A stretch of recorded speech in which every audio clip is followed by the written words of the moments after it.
Amici di SpawnRiver.biz e SpawnRiver.biz Channel, ben ritrovati alla terza puntata di Analisi e Pronostici, la rubrica che analizza quasi tutte le corse del galoppo sardo, come sempre poi uno sguardo oltremare per vedere soprattutto il mondo degli anglo-arabo, quello che succede a Firenze, a Follonica in questo periodo, e poi ci proietteremo al pomeriggio di domani a Chirivani con l'analisi e i pronostici dei partenti.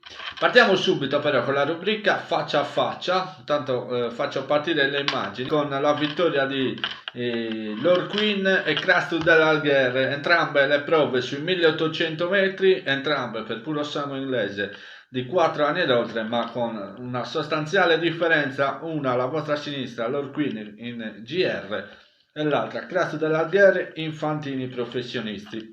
Quindi le due corse ovviamente servono solo per avere un parametro di valutazione, ovvero il giro complessivo Crasto dell'Algher con oltre 10 kg in meno, interpretata appunto da un professionista.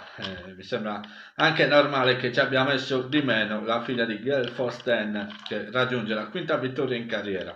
Dall'altra parte Lord Queen, qua nell'addirittura opposta alle tribune, interpretata dal suo figlio Michele Murroku, a contatto di Pinto, ex Lover, Nilasi. Questo è il quartetto degli inseguitori di Lord Queen, mentre dall'altra parte Crasto dell'Algher controlla Angeliu per tutta la strada per poi regolarlo sul palo. Anche qua una cosa in comune, che le corse si sono sviluppate nella stessa modalità, cost to cost per entrambe, ed entrambe hanno regolato il secondo, da una parte di Pinto e da una parte Angeliu, che hanno provato in tutti i modi a scardinare le battistrada Lord Queen e Crasto dell'Algher, ma non c'è stato nulla da fare, addirittura per Crasto dell'Algher, che ha già preso la meglio su Angeliu, e poi Lady Gavoy e Offsider completeranno il quadro, mentre Lord Queen è impegnata a respingere Di Pinto, che getta la spugna ai 100 finali,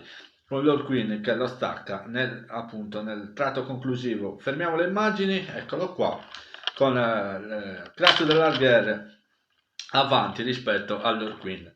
Per Lord Queen comunque si tratta della 10ª vittoria in carriera, la 7ª da quando è arrivata in Sardegna, questa figlia di Mujaid. Michele Murroku sceso da cavallo nell'intervista, che poi purtroppo non ho mandato in onda perché per una questione di problema audio che ha precluso anche le altre interviste delle prime 3 corse.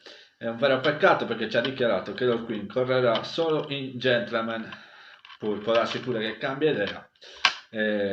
idea, Michele Murroku, anche perché Lord Queen ha vinto anche con un certo piglio, dipinto dal rientro, va bene, però nel proseguo non si sa mai la crescita che ha questa cavalla, che ha già dimostrato di poter competere in altre categorie. Dall'altra parte il Crasto dell'Algher, a 5 anni della San Giuliano, come detto, quinta vittoria in carriera, una cavalla che fa utile a scuderia, ha detto Nino Murru.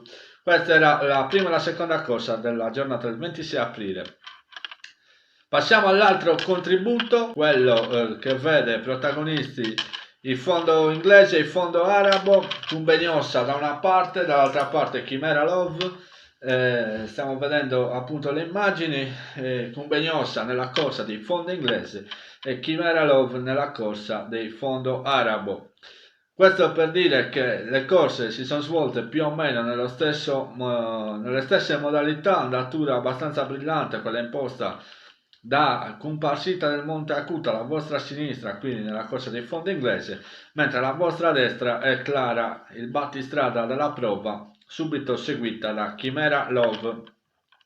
Dall'altra parte si stacca un quintetto formato appunto da Comparsita del Monte Acuto, Cara Mia, Carmena, Credici e Carmilla, mentre dall'altra parte è Clara, seguita da Chimera Love, poi Chiocciola, Comancio, insomma sono tutti gli altri cavalli, Cuore Sauro. Ecco, questo è il quartetto del fondo arabo. Stanno per entrare per imboccare la curva conclusiva, lo fanno più o meno nello stesso momento sia Clara che Comparsita del Monte Acuto.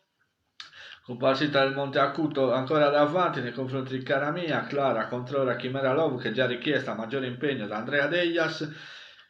Compagita del Monte Acuto non entrerà mai in retta finale perché allargherà fino alla steccata opposto, disazionando Michael Arras senza conseguenze per Cavalli e Fantini. Carmilla si ritrova davanti, dall'altra parte Clara. La cosa curiosa è che entrambe sono compagne di lavoro e verranno però raggiunte da Cumbegnosa nel fondo inglese, che si materializza all'esterno di tutti con Luca Ezzi in sella e va a tagliare il traguardo mentre Chimera Love ha già piegato Clara. Fermiamo le immagini, eccole qua. Il momento in cui transitano sul traguardo è quasi lo stesso per Chimera Love, qualcosa di vantaggio, ma poca roba su Cumbegnosa, che comunque ha corso nelle retrovie e poi ha dovuto risalire la china, sfruttando anche la defiance dei due di testa con partita del Monte Acuto, che poi di conseguenza sarà trainato anche cara mia, che poi giunge quinta. Quindi vittoria molto interessante questa di Chimera Love, 1.49.80 il tempo di Cumbegnosa, più o meno anche Chimera Love credo 1.49.60 se non erro. Se sbaglio scrivetelo qua sotto nei commenti. Però vedendo anche questa immagine, questa ferma immagine, chiarisce appunto che le due prove hanno avuto più o meno lo stesso svolgimento. Complimenti a Cumbegnosa, il training di Salvatore Cargiaghe, il colore e l'allevamento del signor Gianluca Greu, questa figlia di imperatore da Cludia e Lattona. Mentre dall'altra parte Chimera Love conferma la bontà del proprio pedigree, che è quello dell'allevamento dei fratelli Giovanni e Pietro Piras di Bortigali. La razza, quella di Calum, sorella di Varley, poi ha prodotto appunto la mamma di Chimera Love 8,5. La stessa 8,5 si classificò terza al Gran Premio Sardo. Anche qui purtroppo non abbiamo potuto ascoltare le parole dell'allevatore Pietro Piras, perché erano abbastanza interessanti ciò che ci ha dichiarato. Speriamo di risentirlo al più presto. Complimenti comunque a Cumbegnosa, Chimera Love da Oscar Day 8,5. Stavo dimenticando di citare il padre di Chimera Love. Bene così, quindi per entrambe, da rivedere alla prossima, che sarà la condizionata, e ci guardiamo l'altro contributo, il terzo, che mette a confronto Brivido Baio e Baobab. Intanto i cavalli sono nella prima curva. Brivido Baio ho scritto 12 aprile, ma la cosa è ovviamente in riferimento a quella del 19 aprile, il rientro appunto dei fondi inglesi, dall'altra parte la condizionata di rientro dei fondo arabo svoltasi a Kiribati il 26 aprile. Zigo impone un'andatura ovviamente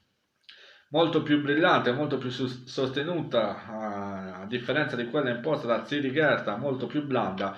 Tra l'altro poi Bob prenderà l'iniziativa, lo sta facendo in questo momento. Alessandro Fiori rompe l'indugio e si incarica lui di sveltire il ritmo, portandosi dietro tutto il drappello. Dall'altra parte Zigo, che tenta la fuga a traguardo lontano, servendo il treno di corsa, la compagna di colori Violet Leduc, che lo segue a qualche lunghezza. Nel frattempo si è messo in moto Brivido Baio, come già detto nelle puntate scorse. Andrà a vincere questa corsa, mentre Baobab sta facendo il suo ingresso in rete in questo momento. I fondi inglesi l'hanno già fatto, quindi lo stacco di Brivido Baio sotto la spinta di Nino Murru, mentre Baobab progredisce lungo la corda, respingendo prima Boborino e poi l'affondo di Buran. Quando fermeremo le immagini, ovviamente Brivido Baio è davanti a Baobab, ci ha messo 2 secondi in meno il fondo inglese, 1.44 e qualcosa per Brivido Baio, con le quali immagini fermate, 1.46 e qualcosa per Baobab. Però la cosa che mi ha incuriosito, perché l'impressione visiva che mi ha dato Baobab era di uno speed finale, quindi ho bloccato le immagini, lo state vedendo all'ingresso in rete entrambi, ecco, sono ripartite. Questo è solo lo speed finale, quindi la retta finale, che vede Baobab avere una frazione molto più svelta di quella di Brivido Baio. Considerando chi è Brivido Baio, uno dei migliori della sua generazione, appunto la caratura di Brivido Baio, Baobab ha davvero fatto una bella retta. Fermando le immagini si può chiaramente vedere che è arrivato prima al traguardo Baobab rispetto a Brivido Baio. Perché questo? Perché può essere successo questo? Io mi sono fatto un'idea mia, che comunque nella corsa dei fondo arabo, ecco, ritorno indietro le immagini, perché se a qualcuno non è chiaro, adesso le rifermo. L'ingresso in retta è questo, ripartono, così potete di nuovo rivedere la dirittura di Baobab. Dicevo, l'unica spiegazione che mi sono dato è quella che nella corsa di Baobab, essendoci stata poca andatura in retta, aveva ancora molto da spendere il figlio di Franklin Montalbo e Fiarola per la scuderia del signor Piero Cussu, rispetto comunque a Brivido Abbaglio che ha dovuto seguire i parziali di Zigo, come abbiamo visto.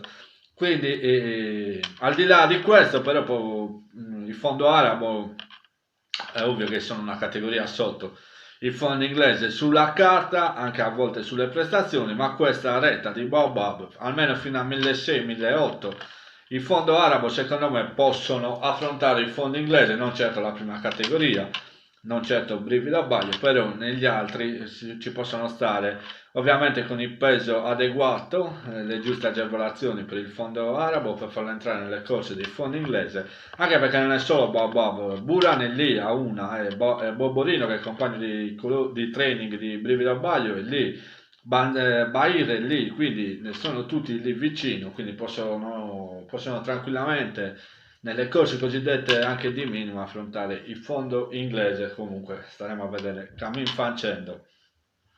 Bene, restiamo però con Brivido Abbaglio per vedere anche la vittoria a Firenze di giovedì scorso. Adesso partono le immagini.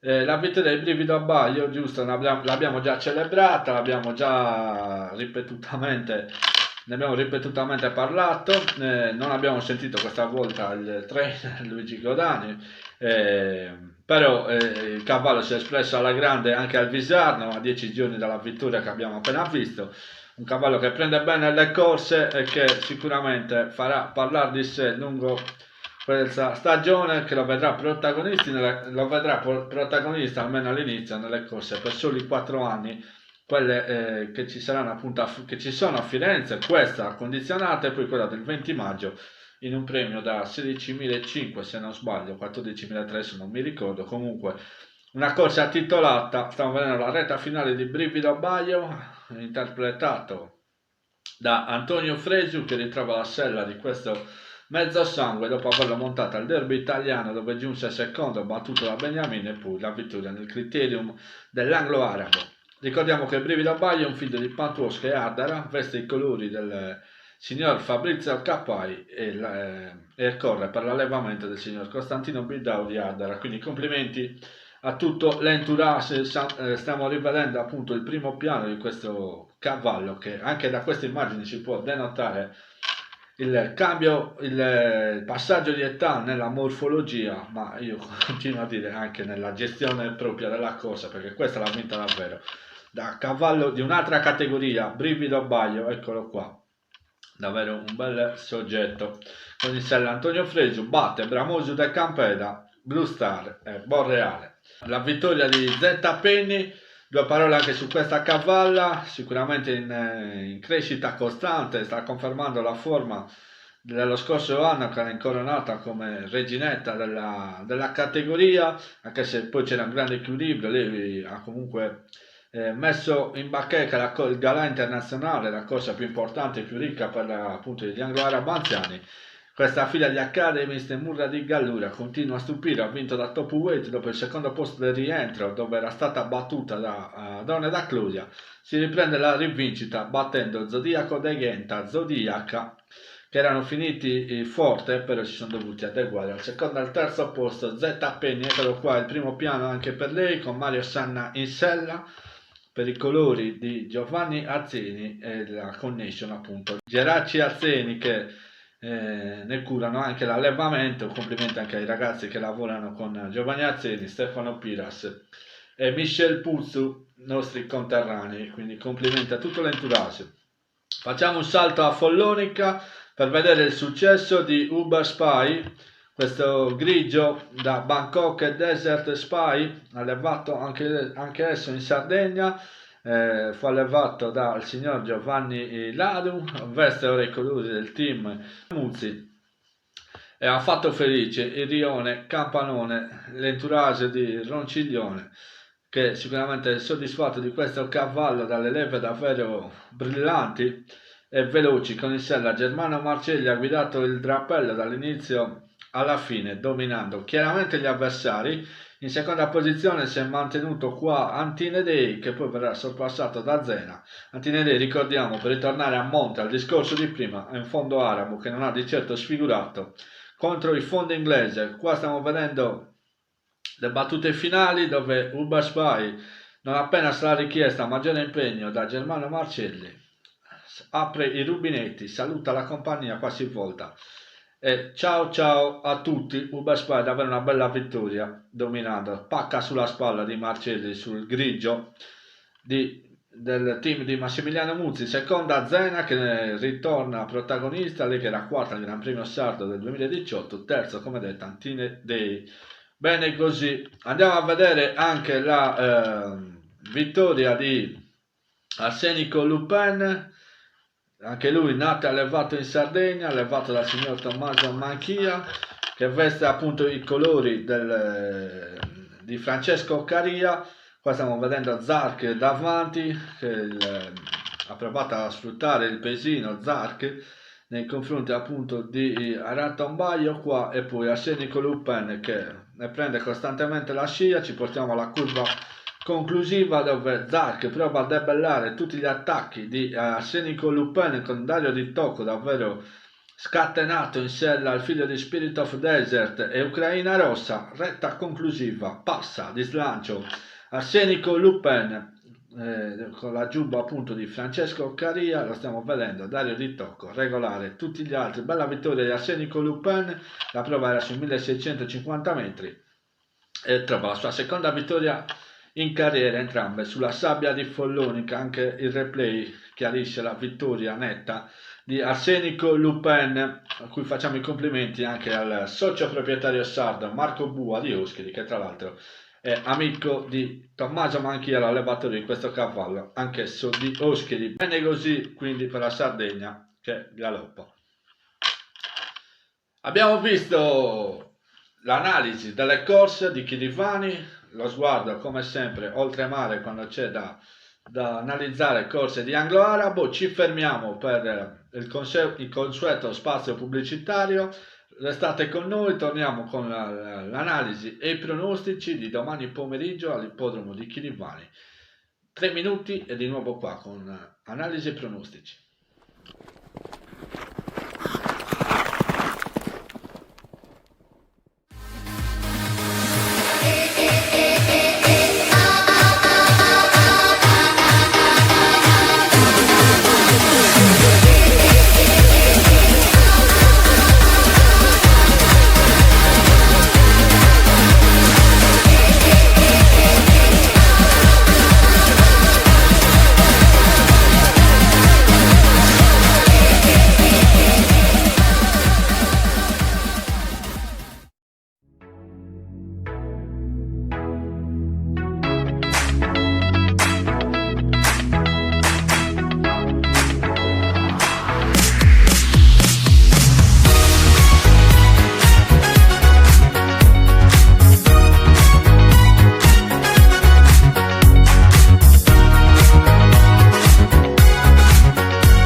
Ben ritrovati, partiamo subito a guardare il tabellone dei partenti di domani pomeriggio. Ricordo le corse non più alle 14:40 ma inizieranno alle 15 con la prima corsa. State vedendo dalle immagini i partenti con il numero 1 Twilight Eclipse, il numero 2 Angel U, il numero 3 Pintor Physique, il numero 4 Beautiful Star, Furud, Amatrice Romana, Benvenuta, Secret e Talk, Psitta. Corsa che vede secondo me ancora favorito nonostante il macigno di 70 kg Twilight Eclipse, specialista della breve distanza. L'abbiamo visto lo scorso anno a Villa Cidro, 2 vittorie in 2 uscite in pista dritta, una l'ha vinta con 81 kg, quindi in questa categoria può secondo me ancora fare bene. In sella avrà Antonello Fadda, il portacolori della signora Francesca Nadali, figlio di Blue Air Force. Però occhio alle qualità di Angel U, anche lui si cimenta sulla breve distanza, molto probabilmente per esigenze di programma, però 65 kg per me sono un po' troppi per questo cavallo che si trova stretto coi metri, però ha la qualità per emergere. Tra i pesini, i cosiddetti pesini a 55 kg, mi piace Amatrice Romana che si porta con sé qualche buon riferimento da Capannelle con il sella Sandro Gessa. Per me è una cavalla che può fare bene a Matrice Romana, così come Beautiful Fast, che però con la curva in Sardegna non è che ha fatto granché, era stata squalificata nella prova in GR, resta sul secondo posto appunto dietro lo stesso Twilight Eclipse nell'11.000 nel premio di Villa Cido con l'11.000 sui 1000 metri di pista dritta. Quindi il pronostico: numero 1 Twilight Eclipse, numero 6 Amatrice Romana e il numero 4 Beautiful Fast. Passiamo alla seconda corsa, una reclamare per cavalli di 3 anni, puro sangue inglese, sui 1200 metri, capotesta come nelle favole, Good Only Now, Gribu dell'Algher, Jamaica, Kentucky King, La Rosica, Lydia Love, Not To You, Nobilitation, Rainbow of Star, Rombo de Genta e Tempest of May. Quindi in 13 al via, secondo me No To You qua si declassa parecchio in questa reclamare, molto probabilmente anche lei è stata schierata per esigenze di programma e resta la logica favorita della corsa, favorito come dir si voglia, perché comunque ha spaziato dai 1000 ai 1800 metri vincendo e convincendo. No To You è rientrata seconda dopo l'apparizione nell'Andreina, secondo me qua gode dei favori dei pronostici. Di contro ci va Gribu dell'Algher, che però sconta il peso, la sua prima vittoria in carriera, 60 kg per lui. Anche lui era secondo, mi sembra, 1000 metri a Villa Cidro, quindi ha nelle corde anche i 1200 metri. Quindi Not To You, Gribu dell'Algher, da valutare questa new entry, God Only Now, una Paco Boy da tenere in considerazione. Si è mossa discretamente nelle corse di minima a Siracusa, è stata acquistata credo alle aste se non sbaglio dal team di Livio Pugioni che ne ha i colori al trading. Comunque una cavalla che è interessante, soprattutto mi sa che è la prima figlia di Paco Boy a calcare le nostre piste. Occhio anche a Good Only Now. Gli altri che mi piacciono, diamo una chance come nelle favole, questa figlia delle vie infinite, uno stallone che sta facendo bene, anche lei comunque va fatto bene prima di arrivare in Sardegna. Vediamo se si ritrova sui 1200 metri in questa categoria, ci può stare così anche come capotesta. Per me sono questi i cavalli. Occhio anche a Tempest of May, che non mi è dispiaciuta il suo debutto, una corsa in più sicuramente con l'esperienza può venire avanti e fare bene. Pronostici: numero 9 Not To You, numero 4 Gribu dell'Algher e numero 3 Good Only Now. Passiamo alla terza corsa, il premio Purina, che è anche il nostro sponsor, una maiden per cavalli fondo arabo di 3 anni, in 16 al via, Califo CPS, California Gold, Callisto, Canarino, Capriolo, Caramellina, Cherry Magic, Chicca, Chimera la Bella, Comancio, Conte Cavour, Cosita, Cowboy, Debonorva, Cremino, Criseide, My Life e Cumpridu. Difficile fare un pronostico, io mi tengo le linee dei debutti, ma soprattutto dei debutti femminili, e mi è piaciuta molto la prestazione di Chimera Bella e Criseide My Life, che seppur verdi nel tratto ultimo sono venute avanti, sono sicuramente della partita sia Chimera Bella che Criseide My Life, finite rispettivamente al secondo e terzo posto dietro la vincitrice Cara e Stella. Dei maschi, Conte Cavour sicuramente si è venuto anche lui avanti, soprattutto ha migliorato la gestione in corsa, è un cavallo di qualità, l'ha dimostrato nelle sue falcate negli ultimi 100 metri, una volta messo dritto dal proprio interprete, sicuramente se gli si sono apportati degli accorgimenti. Sono curioso di vederlo questo Conte Cavour, davvero un bel soggetto. Poi mi porto dietro anche Canarino che giunse secondo nella debuttanti, precedendo appunto Conte Cavour. Tra gli altri difficile sceglierne altri, per me sono tutti alla fine outsider che possono ribaltare il pronostico. Pronostico numero 9 Chimera Bella, numero 15 Crisede My Life e numero 11 Conte Cavour. Passiamo all'altra maiden, prova gemella che vede a confronto il fondo inglese, 16 anche qua al via, Calarina, Cassiox, Castellana, Kathmandu Day, Cerro de Ghenta, Kento Assora, Cheremula, Chopin, Cicala, Contessa de Florinas, Corea dei Sedini, Cornelia Paula, Corsaro Sardo, Creatura Echelu, Crystal Core e Curiosone. Anche qua ci teniamo le linee dei debutti e mi prendo quelle ovviamente che sono arrivate dietro a Cocca, Calarina in primis e poi anche Castellana, entrambe non avevano corso male, non avevano sfigurato, soprattutto Calarina che era stata raggiunta e superata solo nel finale della progressione di Cocca, si è venuta avanti anche Calarina, è una cavalla molto interessante, così come Castellana che aveva corso meno sulle punte, era finita forte anche lei.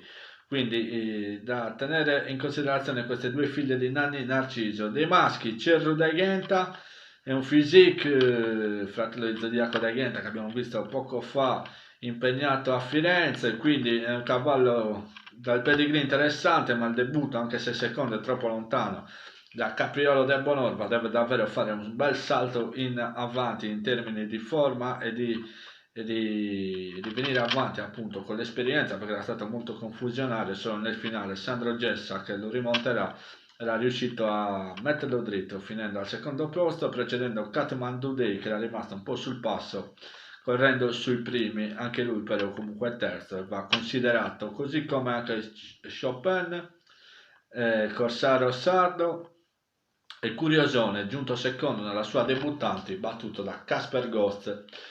Quindi in tanti secondo me possono fare l'arrivo. Cicala era chiacchierata al debutto, anche se può darsi che abbia pagato appunto il debutto, quindi da vedere. Anche Corea dei Sedi non era andata male. Insomma, Cassiox che è quinto, sono in tanti. Noi ci prendiamo comunque le linee dei debutti, riferimenti, le piazze perlomeno, quindi Calarina il numero 1, il numero 3 Castellana, perché mi hanno fatto una buona impressione in quella corsa le femmine, e poi ci metto come terzo Cerro de Ghenta, il numero 5. Senza togliere nulla a nessuno, ripeto e ribadisco, è una mia valutazione in base a ciò che vedo, in base alle mie sensazioni. Tutti non li posso nominare e purtroppo a volte mi dimentico di tanti, ma ovviamente non c'è nessuna malizia, appunto nessuna malizia, non è che lo faccia apposta, è la mia valutazione. E poi per ciò che conta, secondo me conta sempre poi parlare con i fatti, ovvero passato il traguardo, e che mi dà modo appunto di parlarne a quel punto obbligatoriamente dei cavalli.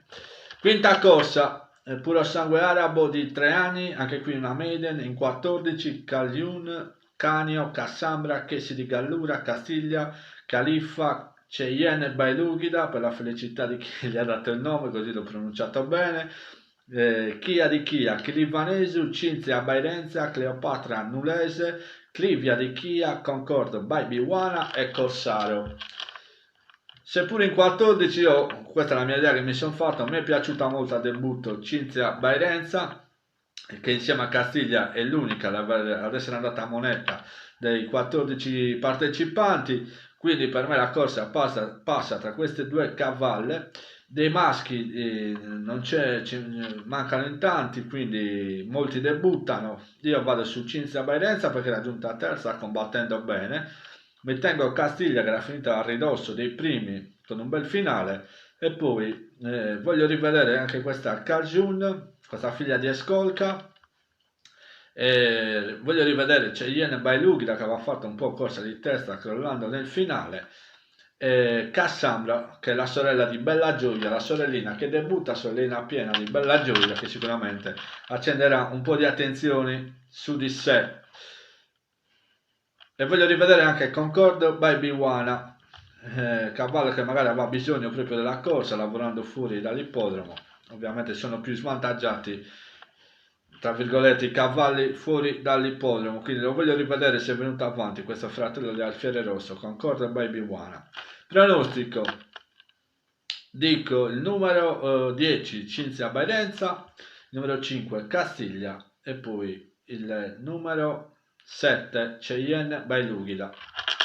Chiudiamo con la sesta corsa, una condizionata per fondo inglese sui 1800 metri, anche qua 16 partenti: Aquila dei Ghent, Artigiano, Aster, Bainza di Montalbo, Barbarella, Baruffa, Beautiful Star, Belem, Bella Chisusole, Bencammina, Bolero de Florinas, Brontolo, Spartana de Bonorva, Vanda, Violet Leduc e Zigo. Corsa davvero molto aperta, qualsiasi tipo di scenario. Ci prendiamo le linee dei rientri, quindi Violet Leduc, che appunto è finita dietro a Brivido Baio, poi mettiamo Bainza di Montalbo, era finita anche lei forte al terzo posto, aveva un po' steccato il rientro a Ster, ma magari con la corsa è venuta avanti, lei che lo scorso anno aveva fatto davvero una bella stagione. Artigiano rientra, detentore lo scorso anno di 2 vittorie.